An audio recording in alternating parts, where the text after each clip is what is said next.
Welcome to the Boldest You podcast. I'm your host, Carrie, and I'm thrilled to bring you real conversations with bold women and men. In this podcast, we dive deep into their stories, exploring what drives their courage, shapes their vision, and fuels their desire to leave a lasting impact. These are honest, vulnerable, and inspiring moments that celebrate what it means to be bold. Let's discover their legacies together.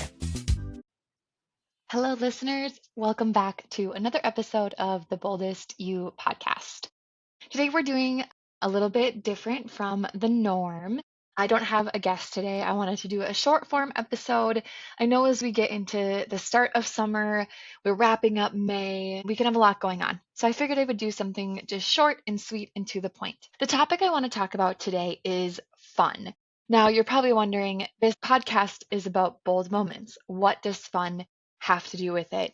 But honestly, sometimes having fun can feel bold. There's a recent study that was done by Talker Research, and in their study of 5,000 people, 48% of those people said that they are in a fun drought, meaning they haven't experienced fun in a considerable amount of time. 12% of those people couldn't remember the last time they had a full day that was dedicated to just fun. Now, if you're anything like me, as we get closer to summer, maybe you're balancing two emotions. Maybe your summer schedule has lots of fun things planned.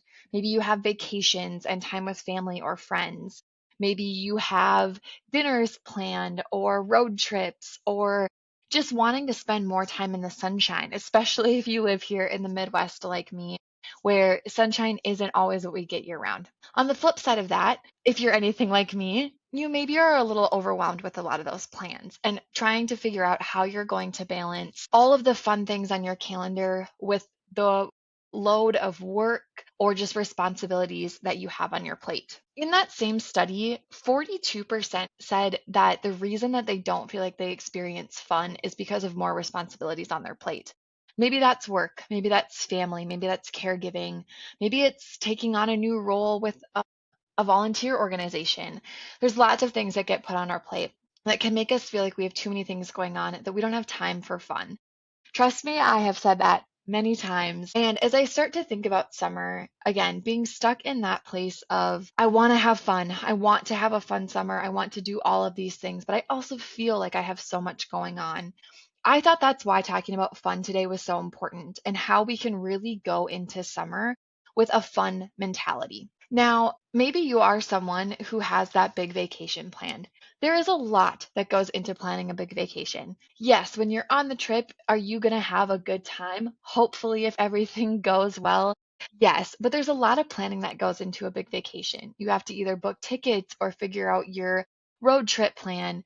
Maybe you have to pack. Maybe you need to buy some new things for your trip. If you're a family, you're probably trying to coordinate that for a few people. All of those things can make a trip feel like it's not so fun. Sometimes even just a weekend trip or a wedding that's on your schedule, even though you know that those memories are going to be treasured, can start to feel like a lot. This just happened with me the other evening. I was looking at our schedule and I was thinking through all of these amazing things that we have upcoming. But I started to feel this overwhelming doom of, okay, who's watching the dog? What does our plan look like? Honestly, even from a financial standpoint, sometimes it can feel too expensive to have fun. In that same study that I'll keep referencing, 57% of people said the reason that they don't have fun anymore is because the cost of fun is too high. That really paused me in my tracks and made me think, when was the shift and when fun had to cost a lot of money? And like I said, I have been there too. As I look at our schedule and I look at concerts and these vacations that we have planned, of course, they all come with a price tag. But I wanted to pause and go, what does fun look like without cost? And this is where it brings me to this concept of finding fun or joy in the ordinary. There is this concept you will hear, right? What kind of summer do you want to have? People joke about having a hot girl summer, a married summer, etc., etc. What about an ordinary summer? What if we went into our summer lowering the bar a little bit and really just searched for opportunities on the daily that felt fun? Maybe it was taking a walk in the sunshine and we put on a new podcast, or maybe it's an audiobook that you love. Maybe it's instead of going out with friends, maybe it's inviting them over to sit on the back of your patio and have a really good conversation. Maybe it's just picking up a new puzzle and doing that. These little mundane things that we don't think of as fun. When did that change for us all? And maybe for you it didn't. And if that's the case, well, kudos, because I think this concept of fun is really hard. We have so much on our plates, and it can feel honestly sometimes like a responsibility versus exciting. So, as you go into summer, here's a couple things that you could try to bring more fun into your summer. One thing is to start by just making a list of all the things that you find fun. It can be small things and big things and everything in between. It could be adding a shot of your favorite coffee creamer into your coffee in the morning and making sure that you have that coffee creamer in your fridge every week. It could be riding bike for the first time in a long time. I know that's something that I want to do more of this summer. Maybe it's taking a walk along a river or exploring a new park. Maybe it's something bigger. Maybe it's scheduling a weekend trip with a girlfriend you haven't seen in a long time. Maybe it's setting up a group FaceTime for all of your long distance friends that you haven't caught up with and getting out a glass of wine and toasting with them your friendship that you've had for all of these years. Make that list and put it somewhere that you can easily access it. Put it in your phone so that when you start to feel like, "Oh, I haven't had a lot of fun lately," you can easily pull open your list and start to look through things. What could I try? What could I add this week? The second half of that list can be looking at the things you're already doing and trying to find ways to make them more fun. Or maybe it's even just looking at it and asking yourself, do I find this fun?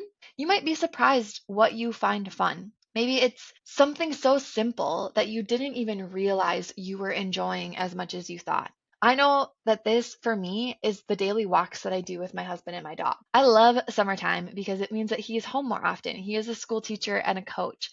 So during the year, we don't get to walk together super often. Once summer hits and he's home, I get to wrap up my day and we go for a walk.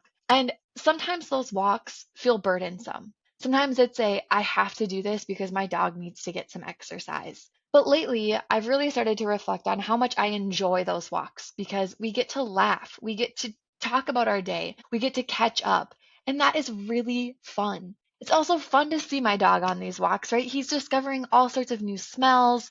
He's probably dragging us from one thing to the next. It helps us say hi to people on the street when they think that he's cute. Those are all fun, and I get to see and smell new things in my environment. I get to explore parks with him. Walks are fun for me. Even on those days where it maybe feels like more of a chore, as soon as I'm doing it, I start to experience that fun. And that helps take away from that 48% of people who say that they're in a fun drought. How do we get out of a drought? We got to make it rain.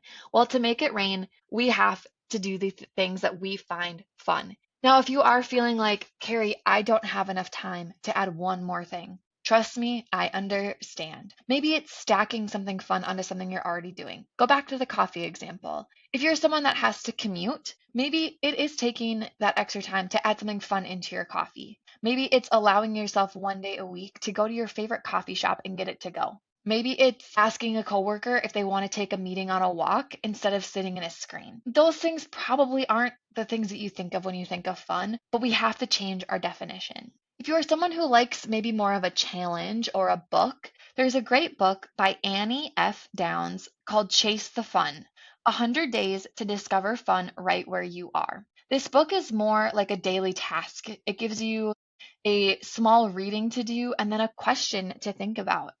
I did this book up until day 60 a couple years ago, so it's definitely something I want to do again, and maybe this summer is the summer to do it.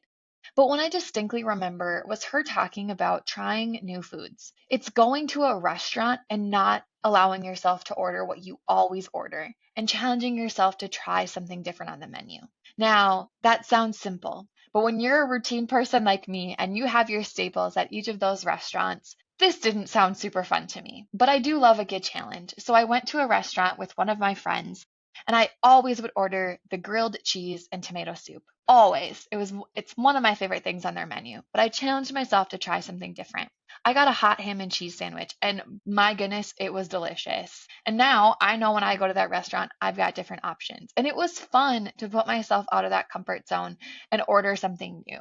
Even my friend was like, "You're not getting the grilled cheese?" And I said, "No, I'm trying to be fun today, and I'm going to order something new." The thing that I like about Annie's book is that it's really simple. None of the things that she challenges you to do are time consuming or mountain moving. They're all small things that can make you feel like you're finding more fun in the life that you're already living. And I think at the end of the day, that's what's most important, right? That when we think about fun, we're not trying to massively change our lives. Maybe some of us do need an overhaul, right? That 48% of people that are in a fun drought, or those 12% of people who couldn't remember the last time they had a full day dedicated to fun, maybe those people do need some bigger changes. But maybe you're more like me and you're just looking at your summer and feeling a tiny bit overwhelmed.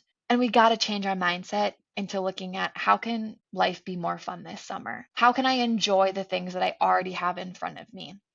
And how can I make that into a really wonderful summer that's also a little bit ordinary? It's okay to have an ordinary summer. It's okay to not feel like you are chasing after something this summer. Everywhere we look, we are being told how to live our lives. We are being told how to save our money, how to spend our money. We're being told how to look, how to dress. And honestly, I just don't want to buy into it anymore. I want to live a fun life that's full of all of the ordinary things that I love. And this summer is the right time to buy into that. Over these next couple months of the Boldest You podcast, I hope to continue bringing you guests, but also I hope to just keep talking about this topic and other topics that I feel like are important for us as society gets louder and louder. Let's bring it back down to earth. And I challenge you, listener, find a little bit of fun this summer. We'll see you next month.